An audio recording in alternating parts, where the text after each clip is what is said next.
Here we have a new feature-packed phone with some solid cameras, the Xiaomi 15T. What's the deal here, and could this be the higher-end mid-ranger that you're looking for? I'm Will Gove for GSM Arena, and this is our Xiaomi 15T review.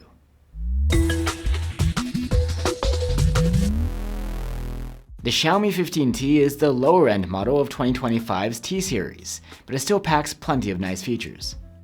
In fact, at first glance, you might struggle to tell the 15T apart from its Pro sibling. Both phones are the same size and have a similar design. And while there are a few downgrades here and there compared to the Pro model, you still get things like triple cameras with a telephoto zoom, a large battery, and a powerful chipset, all for a considerably lower price. The Xiaomi 15T isn't very flashy when it comes to looks. You get a flat back made from fiberglass, and ours has a matte black finish. There's a square camera housing here, like on the Pro model. But the regular 15T has a frame made of plastic instead of aluminum. The phone feels sturdy, with a nice grip. Just like the Pro model, the Xiaomi 15T has IP68 protection against dust and water, and it's a bit better than usual, rated against submersion in up to 3 meters of water. The OLED screen is different from last year. It's a bit larger at 6.83 inches, but the refresh rate has gone down from 144Hz to 120. While this may seem to be a downgrade when compared to last year's model and this year's Pro, in practice the behavior is quite similar here. The Xiaomi 15T uses 120Hz to smooth things out like swiping and scrolling, and it can dial down to 60Hz when idling to save energy. Those 144Hz screens actually only use the higher number for certain gaming scenarios, so you don't miss out on too much here. This display is otherwise quite premium. It has Gorilla Glass 7 eye protection, and is plenty sharp. There's also support for goodies like 12-bit color depth, and HDR10+ and Dolby Vision video playback. And as far as brightness goes, we measured a maximum of about 620 nits with the manual slider, and this was able to boost up to over 1520 nits when in auto brightness mode. Great for when you need to use the phone out in the sun. The phone has a pair of stereo speakers with Dolby Atmos support. The speakers scored a very good mark on our loudness charts, and you get well-presented highs and sufficient bass. You can listen for yourself through the comparison tool linked below. The Xiaomi 15T has an under-display optical fingerprint reader. It's fast and accurate, but it would be more comfy to use if placed higher up. And like many Xiaomi phones, the 15T has an IR blaster on board, so you can use the phone to control other appliances. You can get the phone with 256 or 512 gigs of UFS 4.1 storage on board, and that isn't expandable through microSD. At the time of review, the phone runs Xiaomi's HyperOS 2.0 on top of Android 15. It's quite feature-packed, complete with Xiaomi's full suite of AI features. We have a dedicated video all about HyperOS 2 if you'd like to learn more.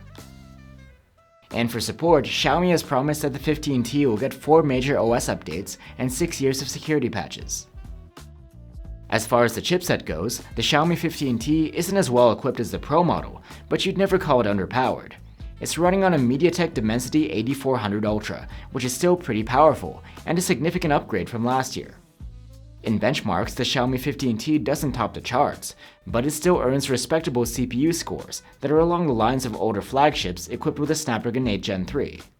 In all, there's plenty of power here for both a smooth user experience and gaming too. And the phone also does a good job when it comes to thermal management. While the 15T did get hot while testing, it was able to maintain a high level of CPU performance throughout our prolonged stress tests. The Xiaomi 15T features a relatively large 5,500 mAh battery compared to 5,000 last year.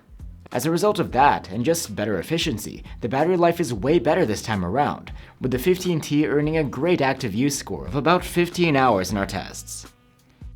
While the Pro model supports 90-watt charging, the 15T's charging is rated up to 67 watts.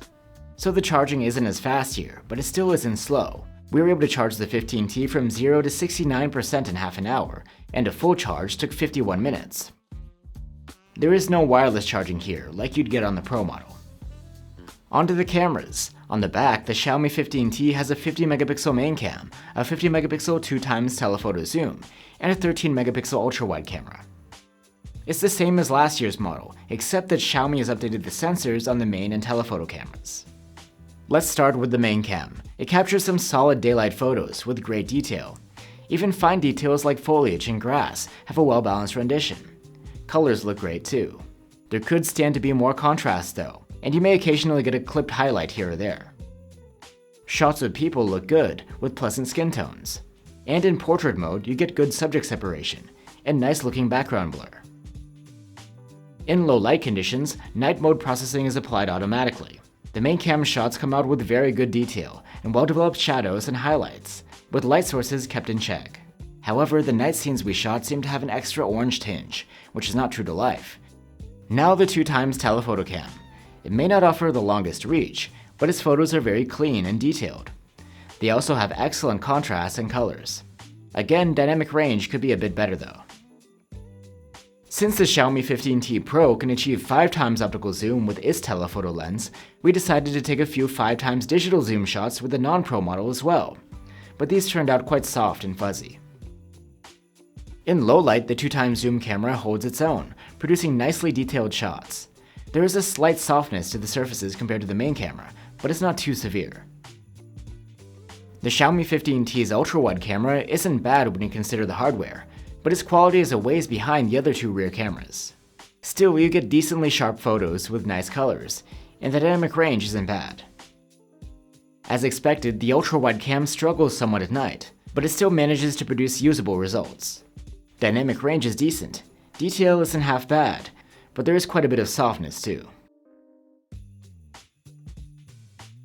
Selfies come from a 32-megapixel front-facing cam, and we aren't fans of its output. These photos come out at the native resolution, without pixel binning, and the quality is behind the competition. The Xiaomi 15T can record videos in 4K resolution with all of its cameras. Quality-wise, the main camera's 4K clips are excellent, with plenty of fine detail, vibrant colors, good contrast, and a wide dynamic range. The telephoto cam shares the same excellent characteristics, but its clips are slightly softer, as expected. In good lighting, videos from the ultrawide are surprisingly good as well, with a lot of detail and minimal noise. There's electronic stabilization at every resolution across all of the cameras, and it smooths things out nicely. And the main cam does a good job when recording videos in low light conditions as well. So there you have it guys, the Xiaomi 15T. It packs plenty of nice features for a lot less money than a flagship, and compared to the Pro model, the user experience is pretty similar. Of course, there are shortcomings compared to more premium phones, like a plastic frame, the shorter reach of the telephoto cam, and the lack of wireless charging. Still, in spite of that, the Xiaomi 15T has a lot to offer, and if you're looking for a high-end mid-ranger with solid cameras, it's worth considering. Thanks for watching guys. Here's some similarly priced alternatives on our channel which are also worth considering. The Samsung Galaxy S25 FE and the Poco F7. Let us know what you think and I'll see you on the next one.